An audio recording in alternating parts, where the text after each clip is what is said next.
नमस्कार शेतकरी मित्र हो. आपला वरचा प्लॉट गन्ना मास्टर आणि खालचा प्लॉट कोईमतूर आज फोडायचा चाललेला आहे. वरचा गन्ना मास्टरचा फोडून झालेला आहे, कांडी सुटायला लागलेली आहे. आता आपण कोईमतूरच्या ह्याला पण कांडी सुटायला लागली आहे, त्याचं पण आता आपण 86-32 दोन्ही आहे ते आता फोडून घेतात.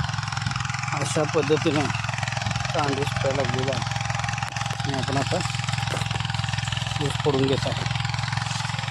भर बघा कशी लागत आहे, एक नंबर अशी भर लागत आहे.